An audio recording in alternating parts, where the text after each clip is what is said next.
This is episode 80 of Zen and the Art of Real Estate Investing with my guest, Connor Steinbrook. Connor is the founder of Investor Army, created to build a community of both new and experienced investors together through a mutual goal of obtaining control over the dreams and goals, pushing everyone forward to the life they want to and deserve to live. He's also the founder of the Wolf Pack at EXP, which we'll get into. I'm at EXP also. It's a big thing, and we're going to talk about it in an investment context. Connor, welcome to the show.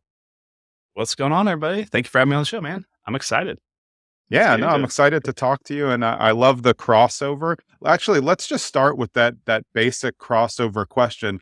Do you think that investors should have their real estate license? I do now. In the beginning of my career, I didn't. And I think it has to do with how people come into the industry. I think it's kind of like, and I tell people, agents and investors are kind of like cats and dogs, where they're fighting over the same inventory in the same marketplace. And so, I changed my tune later. It's a stupid cartoon that was around when I was young. So I'm a little bit older now. I'm like 38, going on 39.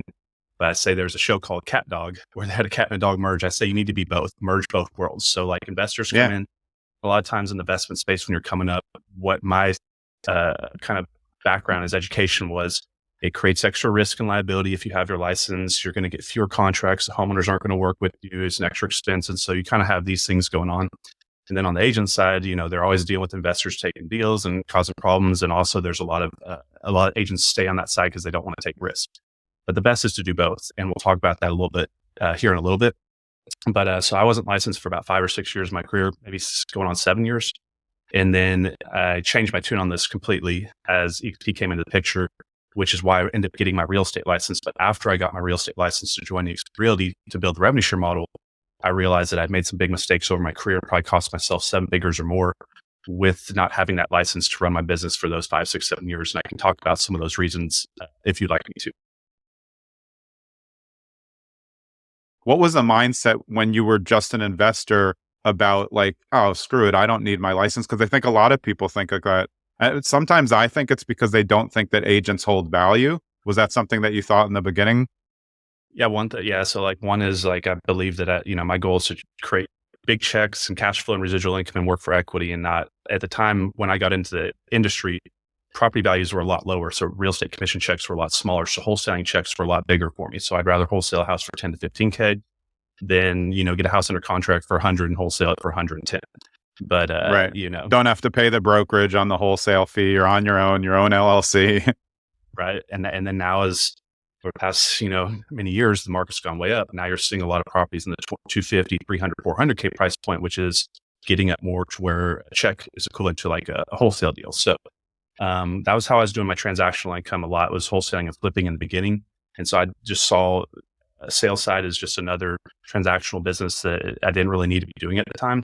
And the only time I really felt like I needed to get my license was when I get these low equity leads that would come into the office. I'd get someone that want like $500,000 for a $500,000 house. And I have to explain to the seller, look, I'm an investor, I'm not an agent. But at that point, there's a timeline horizon that you don't have the capture on, because you can't just go get your license and wait for that seller and say, hey, or have them wait for you and say, hey, can you wait a couple months and then I can do it. They're not going to do that. So these opportunities were coming in and then going out the back door. And so I always knew I needed to get it. Then every time I did go to get it, in my mind, what happened was I was too busy in the furious pace of business. I couldn't commit to the expensive time and distraction of doing it in my mind to go get it in the heat of a busy business when I was already kind of running 1,000,000 miles an hour. So those are some of the reasons why I didn't go do it. And then also just like I had a lot of people telling me like disclosure issues and having it, you're going to get fewer contracts and it's going to create all sorts of problems. But later I realized that's just factually not the way it is. It's actually the other way. So when I did license, I realized I got more contracts accepted and I had more credibility. So let's say I had myself that was non-licensed and I cloned myself, every variable the same and every characteristic except this one has a license. And I go offer John Smith, just a random homeowner in the marketplace, the same offer, 100K. Well, this person over here in that family's mindset's regulated by the state. They have a license. They can, make a claim on them. This person over here is the Wild Wild West. They may not even have a website. They don't know, in a one-page contract. So it creates a level of comfort for the homeowner. And then also one of the other things is like a lot of people, another thing to create credibility, more comfortable mindset for them when you're going through the contract process is to not use like a one-page contract like wholesale deals people usually do. Use the state promulgated forms like the Trek 1 to 4 here in Texas, because I have a lot of people they want to use like their own documents.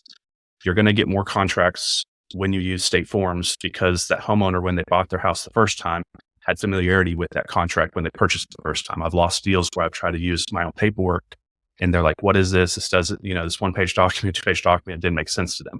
So I've always tried to, just use the state forms. That's a little bonus tip in there for you guys. Do you think that, did your experience as a professional poker player help you? I mean, it's different online to real life, but there's a real negotiation aspect and tells on people in real life that I think you probably have an advantage of knowing what people are doing. Yeah, for sure. So and that it's not just it's with everything and anybody, so understanding communication in 3 different areas, the words we say, how we say those words, the tonality, the emphasis, and then the body language side of it. Most people don't think about body language, but I spent a big part of my life studying body language, because if people aren't going to speak to me, I need to understand what their tellers are telling me by their posture, how they're sitting in their chair, how they're breathing, how their eyes move, how their lips curl, if they do talk, the softness or loudness, conviction of the voice. So I learned a lot of people skills, I guess you could say, understanding by just seeing how people are responding and reacting to what I'm doing. So it's going to help you with negotiations as well as recruiting agents. But another thing that poker helped a lot with was teaching me how to go broke or lose a lot of money and come back and handle my emotions, and how to do this in the heat of the moment. And so business is more of a mental test and perseverance test than anything. So it helped me with that. And then when you really think about what poker is, it's investing at a fast pace. So you're taking data, information available at that moment, which is you've seen what they've done with their hand and their cards and the amount that they bet, what everybody else has done on the table. And you're deciding, does this make sense to take the risk at the risk that I'm going to put in? Meaning if I have to call 100 or if I'm going to raise or bluff all in, I'm taking information available and I'm putting my money behind it. I'm taking a real risk at that live time. So which is what investors doing. They're taking information available. They're putting money into something that can bring back a return, or also could go negative, and they're going to make the best decisions possible. And so it also helped me understand stack management, meaning when you don't have a lot of money in your business, it's harder to run your business when you have cash in your business. So if you're small stack versus big stack, you can take a lot more risk and make a lot more mistakes. But when you're small and in small business, you've got to play a little bit more conservatively, because you can only make 1 or 2 mistakes before you're out of business. And so there's a lot that I learned from the online poker world, and then just understanding competition and how to deal with competition and all that type of stuff. I'm a former trial attorney, so it's like, I know what they're doing. Like, I know it's going to be back on in three weeks, but you still have to be able to, play the game at their pace to get it to where you want it. Those things must have really helped you, especially when you started as a wholesaler, because it's tough to get off the ground, but you probably had a little bit of a leg up just in that area. Yeah, and it's important what you said there with experience. You can look at that in a different way. I talk a lot about pattern recognition and understanding things that are done in a sequential order. And so poker, any strategy game like chess or checkers, it really teaches you pattern recognition and to exploit the future and take risk in the future. So if I've seen that in this situation, this player A, B, C, D, and E, all these different players, they do this and they do this, and the result is this, I can have a confidence that if I see this and this done in the future, that I know the outcome is going to be this. And so I'm exploiting a pattern that I see, and that comes from experience. So as you're growing your businesses and as you're growing anything, you're going to have repetition of the same experiences that you come across, which is going to let you identify those patterns. And those patterns is what you're going to create as a habit that you're going to run your business. And this is how you create systems that duplicate. This is how you create systems that scale.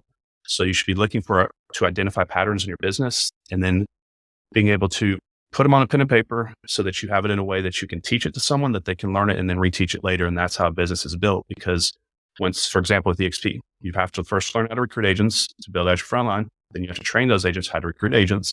Now you're building your leadership skill sets. And then the third step for your freedom is train those recruiters to now train their agents how to recruit. And then you can step out of that. And that's a systematized business with full leadership teams running that organization.